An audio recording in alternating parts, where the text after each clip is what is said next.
following is a presentation of the National Racing Network.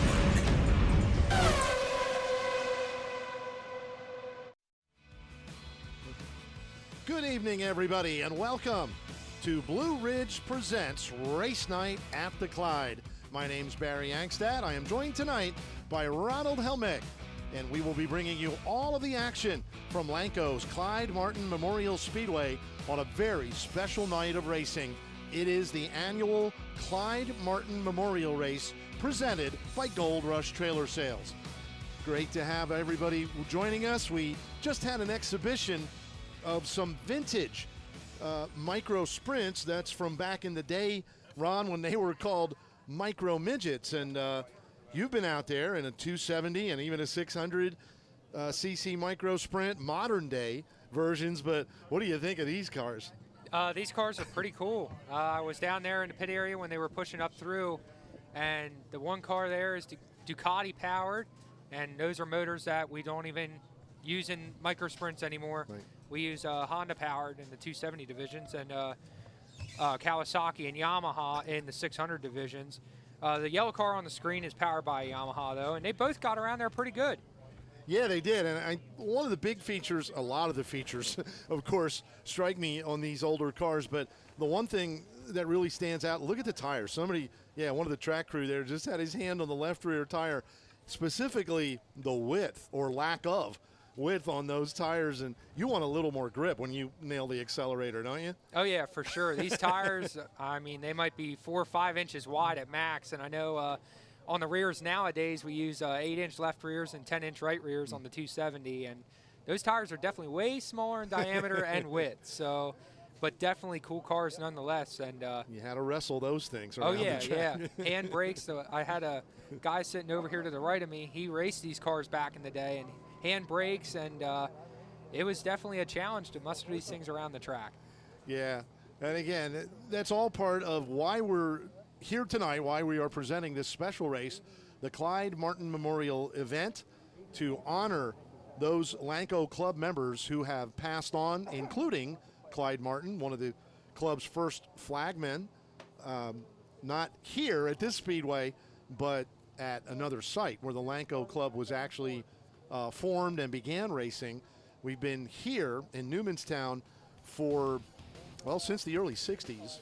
I believe they told me. I haven't been here quite that long, contrary to what some people might believe. But no, early 60s, and at this site, track has changed over the years. And, of course, if you've been following us here on BRC 11, you know what a racy place this is. And we are in store for 5 exciting main events. Now, the Clyde Martin Memorial Race, Ron, our longest features of the year, 35 laps, as opposed to the normal 25. And talk about that. You and I were talking a little bit earlier in the evening. Those extra 10 laps can mean quite a bit. For sure. I've raced it back in 2014, and the 35 lap distance, the extra 10 laps, can definitely make or break your race. Some guys get tired. Other guys, they come on real late in the race, and that extra 10 laps gives them an opportunity to get to the front.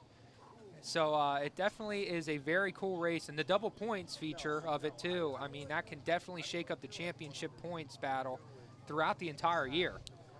And that's a great point. Yeah, one that I had not just forgot to mention it to this point. But yes, the Clyde Martin Memorial is the only double points race of the entire season. So we have seen the championship battles really take a tumble or twist in the divisions over the years. As a result, you can't fall out or crash out early. You got to make sure you get all those 35 laps in order to collect the points. We are getting set to go with main event number 1 here tonight, and it will be for the Viper Chassis 270 micro sprints. And Ron, your class you're very familiar with. You're competing in 270s right now at different racetracks in the area, and the 270s, it's kind of a softer racetrack tonight because of all the rain we've had this week. So tire selection, maybe not quite as critical. You can go soft. Yeah, probably. I would imagine most of these guys, it looks like looking across the lineup here on the front stretch, most of them kept the same tires on from the heat race. So I would imagine a D10 or a SD23 racer or Hoosier or something soft. Definitely under an RD12, I would imagine, would be about the hardest you want to go on a track like this. It's pretty tacky. The track looks beautiful. Cushions pushed up towards the wall, and I know the bottom definitely has some moisture in it as well. So it should be a really racy surface here for these 5 feature events, the extra distance feature events. We are waiting for the first main event of the night to push off. Again, that is for the Viper Chassis 270 micro sprints. And in the current point standings for the 270s, Mike Rutherford, 7-time point champion of this division, is the point leader on the strength of 1 feature win in a point-paying event. He's got just a 25-point lead, though, over one-time winner TJ Grieve. And you called him by his nickname earlier tonight, right? The Hartley Hurricane, TJ Hartley Hurricane. He's been fast all year, has a couple heat race wins this year. And 1 feature win. 1 feature win. Yep. So he's definitely been fast and in contention. Yeah, TJ, the 52T is the car number. That's one to keep your eye on as we get set to begin this 35-lap main event. Mike Skias, the number 8S, currently 3rd in the point standings. Mike's got quite a bit of ground to make up, though, to challenge the top 2 drivers in points, and double points on the line tonight. There could be a big shakeup.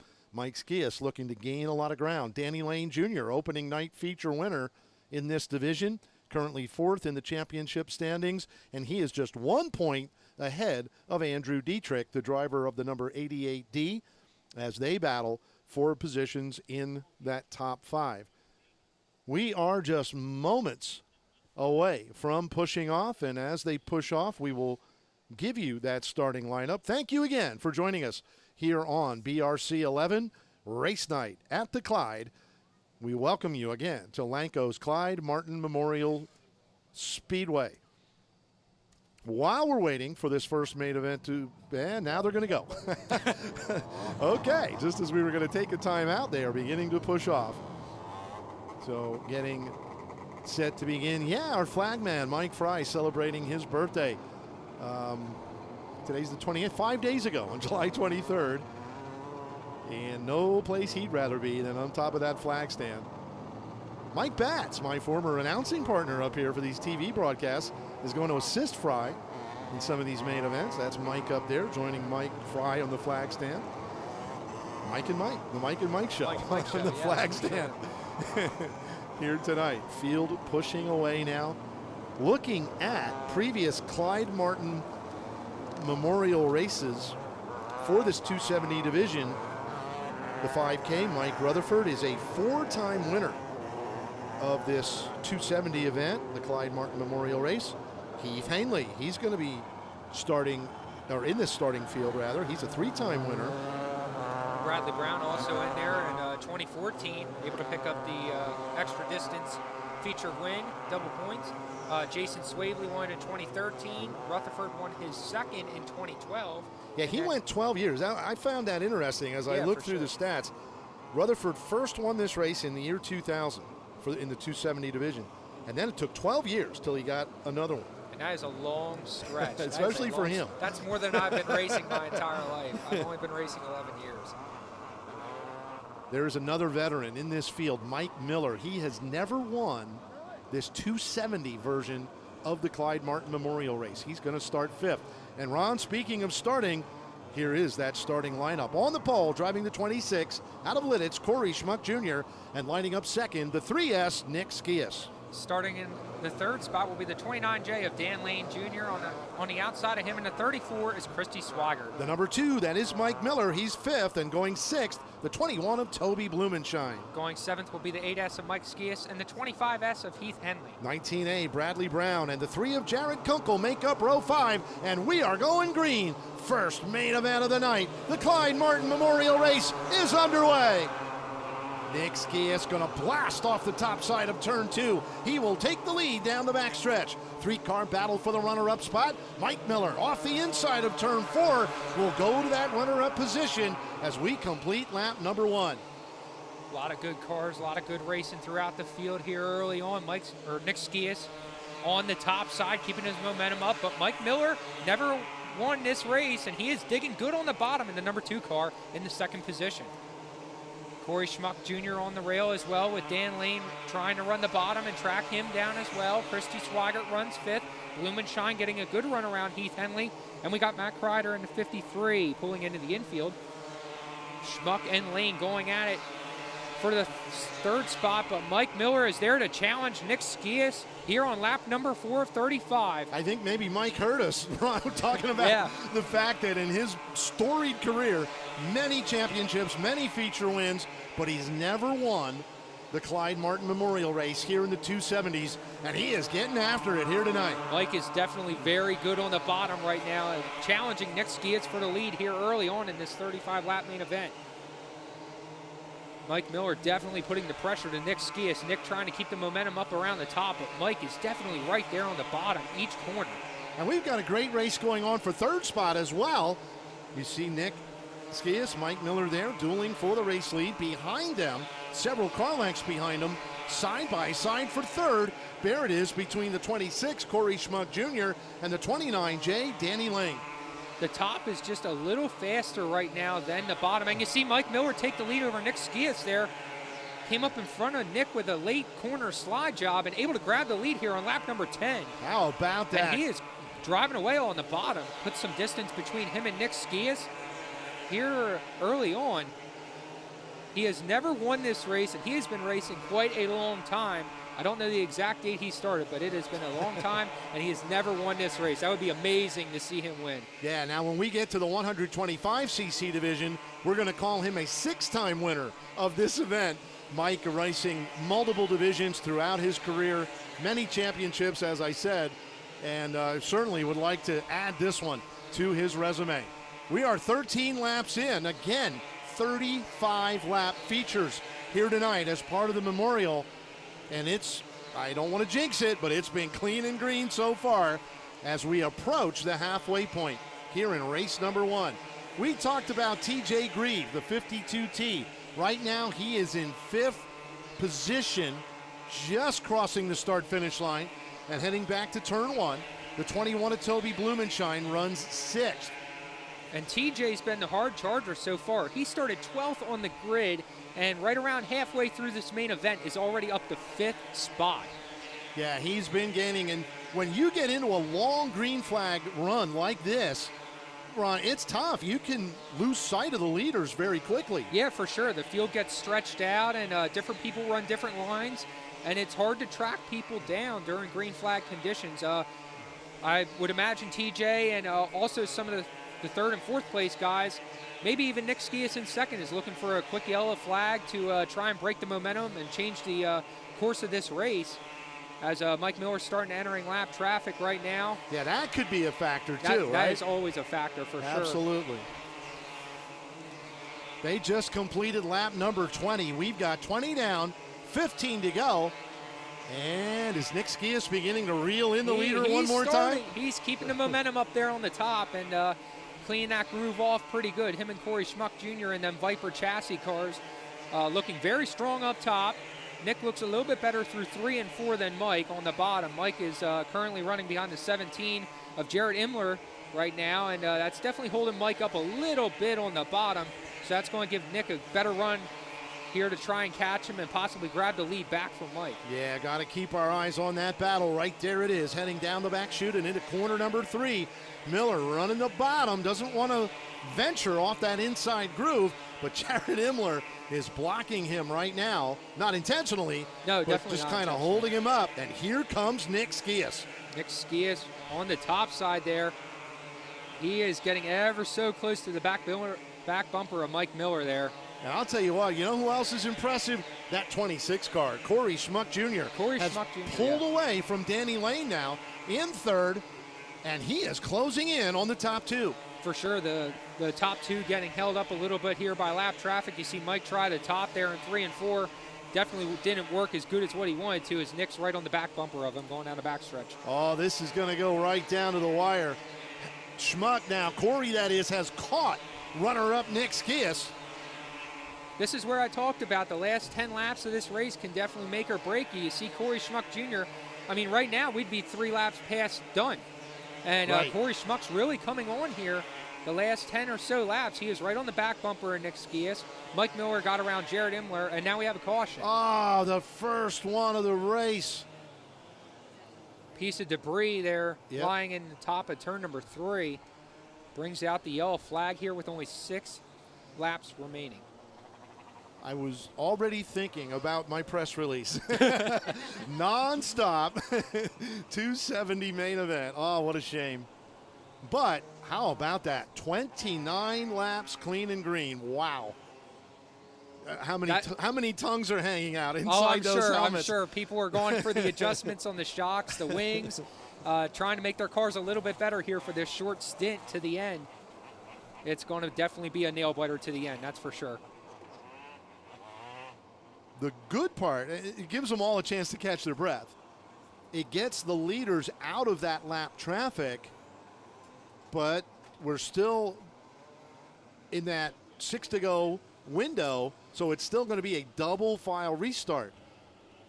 That'll definitely So there's make pros it, and cons to this whole caution period. This first lap after they go back green will definitely be interesting as to see who got a good short run car right to the end here with only 5-6 to go. You know, leader with lane choice, Mike Miller has chosen the bottom. He's on the inside.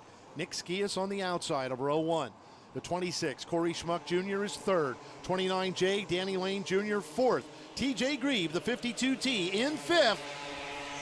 And then it's the 21 of Blumenshine, the 19A, and Bradley Brown.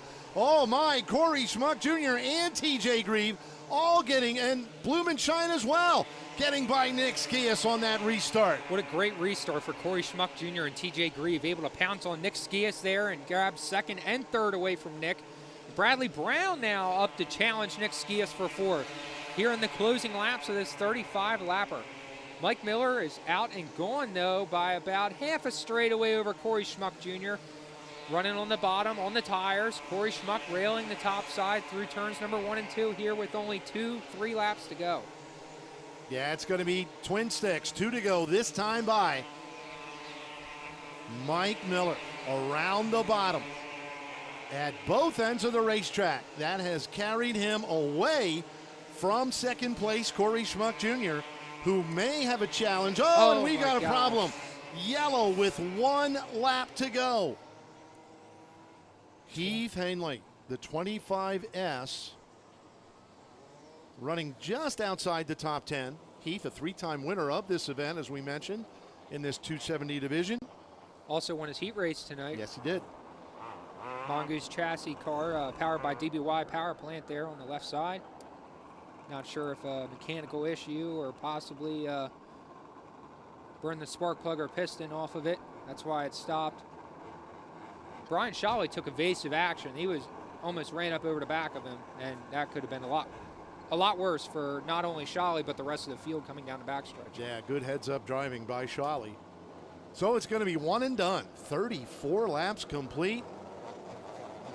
And the top 3 guys have never won this race before. How about ever. that? You've got a ton of experience leading the thing. Corey Schmuck Jr., very impressive in the runner-up spot. TJ Grieve, a one-time winner this year, earlier in the season, winds up third. Bradley Brown, the winner 2 weeks ago in the 19A, he's fourth. Grieve to the inside of Corey Schmuck, going for the runner-up spot. He's got it, but that move allows Mike Miller to get away and win his very first Clyde Martin Memorial race in the 270 division. Miller the winner, TJ Grieve finishing runner-up. Corey Schmuck Jr. wound up third. The 8S of Mike Skias finishing fourth. And in fifth, it was the 19A of Bradley Brown. Wow. What a great feature, yeah, to get this show started here tonight. If that doesn't get your blood pumping, I don't know what will. That was a great shootout at the end there. Definitely was. And I got to mention, and I'll mention it when I get down there, Mike Miller is now beyond the 60 years of age mark. Yeah. 35 lap feature on a pretty hot night. That guy can still wheel it and get the job done. Sure. Congratulations. We're going to be trackside to chat with the top 3 right after this timeout.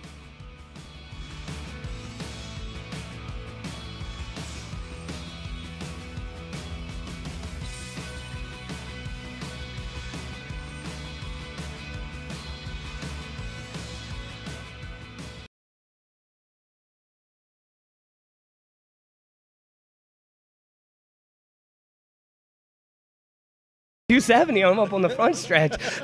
I mean, this is taking a long time to get here, and we had a good car, and I knew we just had to be patient, keep running the top, and I thought we had something for TJ there when he got me coming off of 2, but I got a little sideways, and that was it. But I'll still take a 3rd place. Yeah, talk about you had a fantastic restart with, I guess, back around 6 to go, and you said you saw a problem on the 3S of Nick Skias. Yeah, I saw his left rear going down, and I knew I had to get the opportunity, and I didn't think he was really going to go on the restart, so I knew I just had to hold it down there and just get underneath of him and go. 3rd place in the Clyde Martin Memorial Race. It's got to have you pumped up. Oh, yeah, I couldn't have come at a better time. I mean, I got to thank my dad who gives me the car, Russell who helps me get these things set up, Randy Schaefer, he gave me the insight to get the car hooked up, my cousin Tyler, everybody that comes out to help me, my Aunt Michelle, my Uncle Mike, Uncle Wayne, everybody. It's a team effort. Nice job. Get ready for that 125cc race now. You're one of the favorites in that one. Hopefully I'm sitting out there in the front spot. We'll talk to you later. Corey Schmuck Jr. with a fantastic 3rd place finish. We're going to ask the runner-up to come over and join us now. Runner-up tonight, TJ Grieve out of Hartley, Delaware. They called you, Ronald Helmick says, the Hartley Hurricane. Is that the nickname? Yeah, it's a nickname. It's kind of been a silent one. We put it on the car, but I don't really talk about it that much. But I like it. Yeah, it's my hometown, and second Hurricane starts with an H, so it sounded pretty good, so we went with that. TJ, definitely the hard charger in this one. 12th up to 2nd. You were passing, and it's hard to gain ground when you get a long stretch of green flag racing like that, isn't it? Yeah, when I come out on the track, I saw that the bottom was still really good, and I was kind of worried. I said, I knew guys would be pretty good on the bottom, and the top just wasn't quite fast enough. And those 25 or 29 green flag laps, that's tough, because those guys up front, they got a big gap on me, and I was running as hard as I could, and I finally caught them. And if we didn't have that caution, I'd never got any higher than 5th where I was running. So, just a few more cautions or a little bit. If the bottom would have dried out a lot faster, I think the top would have been quicker and we would have caught those guys a little quicker. But, hey, 12th to 2nd, on a track with track position was key. I'm happy. Good points night. Yep. So can't ask for much more. And thanks for all the fans coming out. I wanted to get this win for my car owner, but second's good. And we got speed for the rest of the year. So he gives me a winning car week in and week out. So I got to thank Ron Kreider, his wife, the whole Kreider Racing team, and all their sponsors and all their fans that support me. So thanks again, and thanks for you guys putting on a nice track again, and thanks for all the fans coming out. Fantastic run. Runner-up, TJ Grieve in the 52T, and I believe we're going to get the winner to come to us for the interview. Ladies and gentlemen, for the first time in his career, he is a 270 winner of the Clyde Martin Memorial Race, Mike Miller in victory lane. What a run. Wow, it felt great. I was so disappointed. I was up here 2 weeks ago and starting second, and the car wouldn't start. And we went back to the pits. I looked, there was nothing wrong. Went to the shop, it started right up. I changed nothing, except I got a bunch of racers that came up to me tonight that raced with me years ago, helping me and just saying good luck. And, I can't thank everyone enough. This is awesome. And when you got to beat the young bucks out there like Nick Skias, TJ Grieve, it's got to be a lot of satisfaction. When I seen him starting second, I'm looking at a second place or third place or whatever, and at the best. And I'm not the best at running high, but my car worked off the bottom tonight. Yeah. Terrific. It was terrific. And the driver did okay. So. The driver did a fair job, I would say. Congratulations. Winner's decal again, Mike Miller. Way to go. Thank you very much. Mike Miller, the 270 winner